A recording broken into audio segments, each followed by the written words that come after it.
Today's information session is on the wood pellet industry. This is a topic that I am really passionate about and have been really involved with for the past 2 years.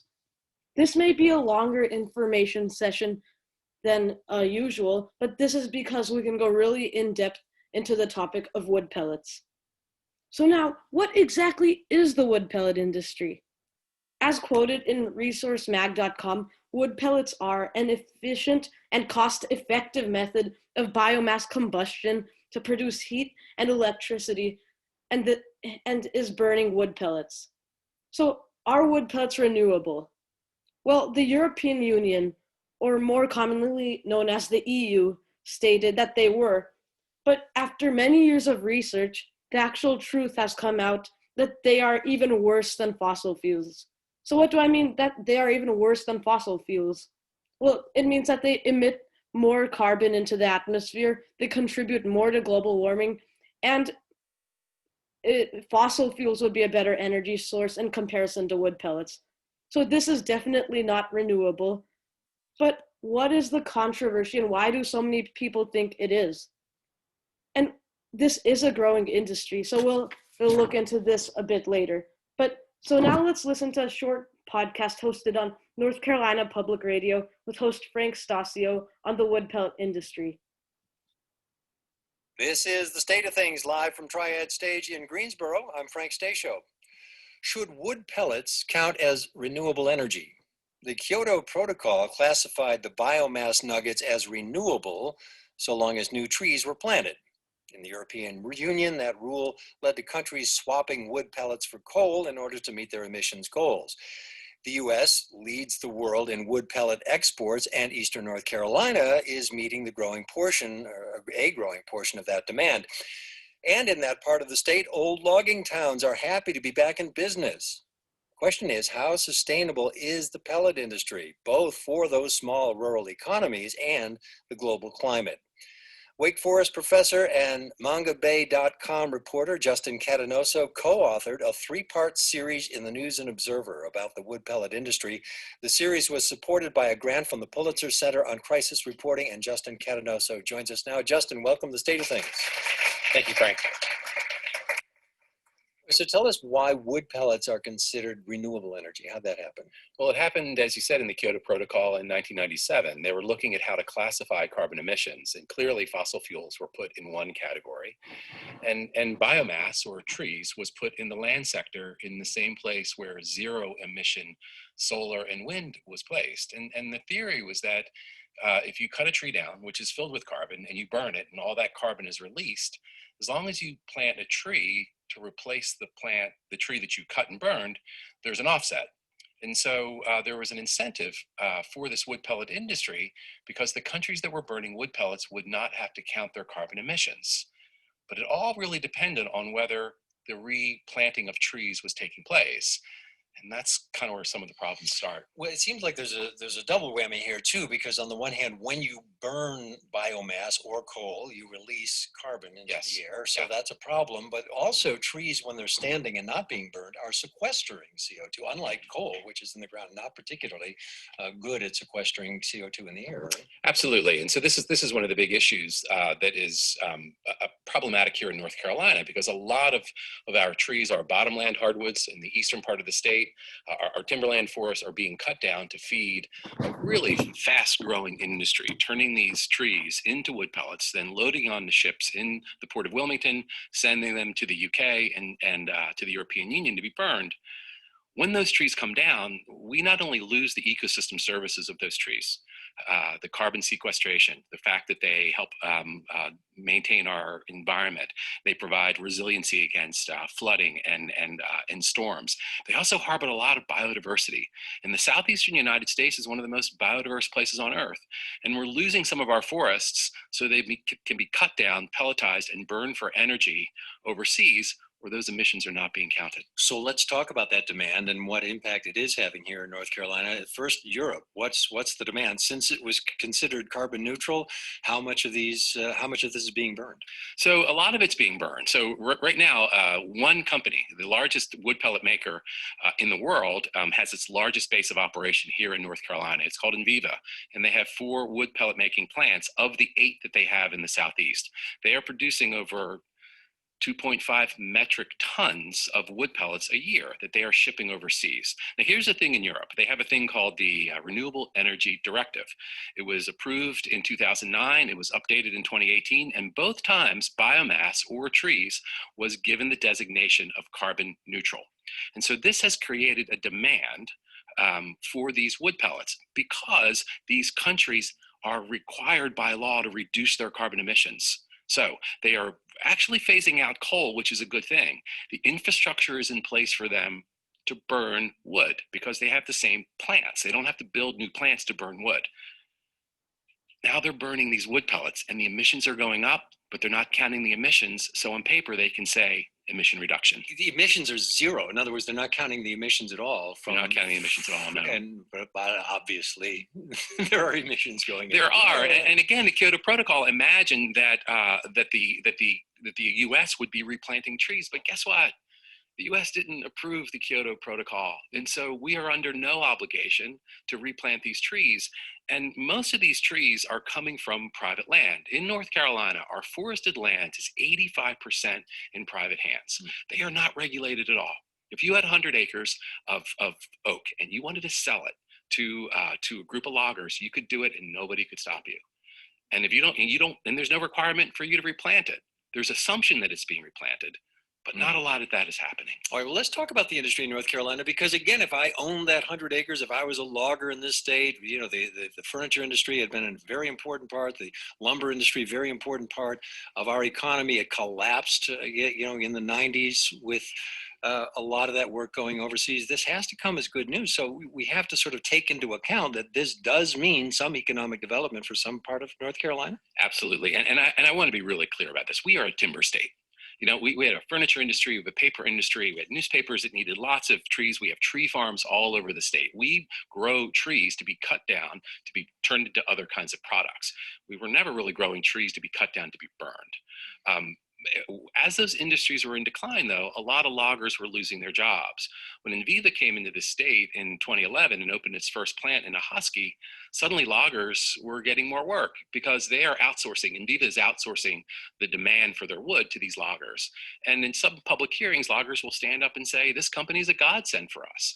The plants that they have opened up are $100 million investment in 4 of the poorest counties in North Carolina, where each of those plants is employing anywhere from 75 to 100 people and paying them decent wages, $15 an hour and up. They like that, like these are counties that don't get economic development, and so their tax base is increasing. The challenge for the state is sort of balancing out this sort of economic positive against an environmental negative, particularly when we are more and more vulnerable to climate change, to more flooding, to more intense storms. And trees are the things that mitigate a lot of that. Well, don't loggers understand this? I mean, the logging industry is based on sort of this renewable idea. The idea is we're not just going to cut down our trees, wake up one day and say, oh, darn, I don't have a job. I mean, they're planting trees, aren't they? And what does Enviva say about all of this? Because what's the relationship with the loggers? And what are they saying about this whole question now that it's arisen when we're looking at the emissions that come from wood pellets? What Enviva says is that they are a renewable energy company that is good for climate change. And one of the things that they say is that they are not using full trees, that what they are using to make wood pellets are the residue and waste that comes after the logging takes place. So treetops and limbs and lumber waste. And that's true. They are using some of that. Some of their mix, some of their product mix, it really is this kind of residue. But when you look at one of their lots, and then I've stood outside one of their plants for hours, there are just truckloads and truckloads and truckloads of huge tree trunks going in there all day long, day after day, all day long. So we are losing forests. Some of it's timber, some of it is like tree farms, but we are also losing bottomland forests as well. But they believe in this carbon neutrality offset. even though they're not required to plant those trees, nor are they overseeing any tree planting being done. So they don't have any rules. They will say that we're only using scraps, but Yes. there's no real rule about that. They'll take pretty much what comes in, or do Yeah. they? They are taking a lot of what's coming in, but no one is looking. There's no regulation that says these trees have to be replanted.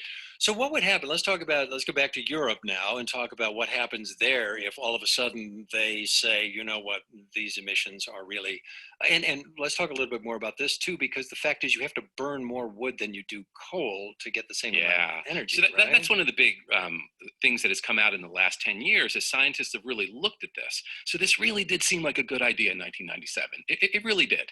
And there's nothing nefarious about this, Frank. I don't want to give anyone the impression that this is an evil industry by any stretch of the imagination. It's just that in 2009, some of our finest climate scientists looked at this and said, wow, like this isn't working. Like these emissions need to be counted because we need to reduce our overall emission from taking place if we're going to sort of slow down the rate of climate change. When that word went out, the industry already had a foothold. And countries were already sort of wedded to the idea that this was a way to reduce their emissions. And so these policies have not only not been changed, they've sort of been solidified. But the thing that's really important here is the time frame. So some of you may remember that in 2018, a UN study came out that said, we have 10 years.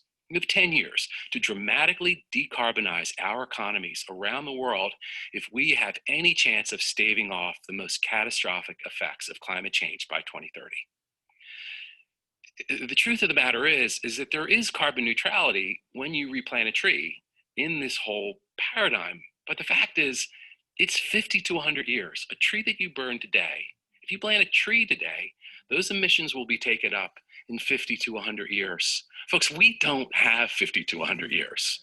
And that's the big issue here. And that's the issue that the company and the industry and the loggers, they're all looking past that because right now it is a booming industry and it's lucrative for a lot of people. They're also, and just very briefly, I've got about 30 seconds left, but if they were to be replaced, because we're talking again about the economic boom to these towns, there's a lot of money to be made in renewable industry, renewable energy apart from wood, isn't there? Absolutely. And so this is one of the opportunities that's being lost, particularly overseas, as they are saving money by burning wood pellets in old coal-fired power plants. That money could be going into truly zero carbon renewable energy sources like wind and solar. They are investing in those things, but not at the rate that they could be because of this carbon neutrality loophole. And people get paid when money goes in. Absolutely. So and the governments are subsidizing it. Justin Catanoso, reporter for mongabay.com, professor of journalism at Wake Forest University, co-authored a 3-part series about wood pellets for the News and Observer. Justin, thank you so much for being with us today. Thank you very much. So that was a little podcast on the wood pellet industry and its impacts in North Carolina. I'm specifically from Wilmington, so I do see the impacts of the wood pellet industry every single day. As said in the meeting, more than 80% of our forested lands are in the hands of private industries. So what can we do about them? If the government can't, we can't do much. But this doesn't mean that we can't do any efforts. Any effort we make will eventually make a difference. So even if some situations might seem hopeless, always put in your number one effort to try and revert that situation. 6.1 million tons of wood pellets were exported from North Carolina in 2015, and this number is ever increasing. The anticipated value of the global pellet market by 2023 is about to be $20 billion. $20 billion. These numbers just show the tip of the iceberg of the wood pellet industry.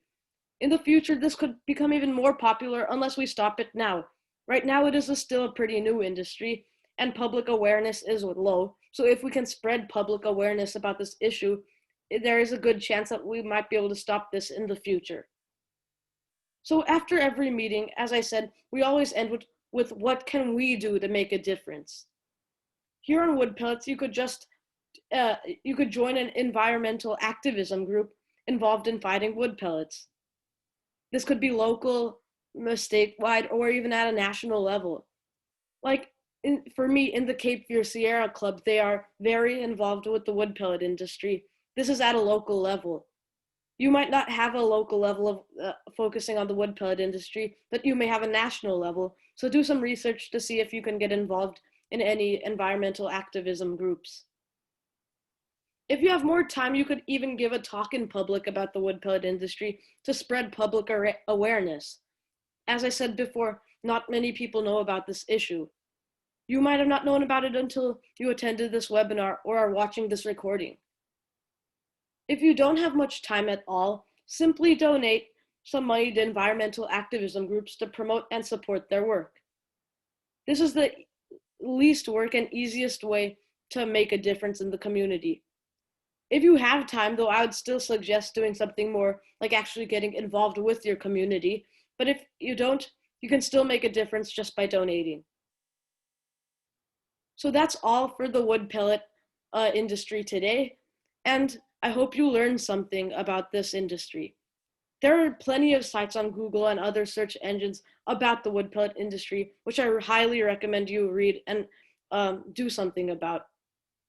If you want a brief summary about this topic, it can be found on the local environmental issues of NC tab on Our Beautiful Earth.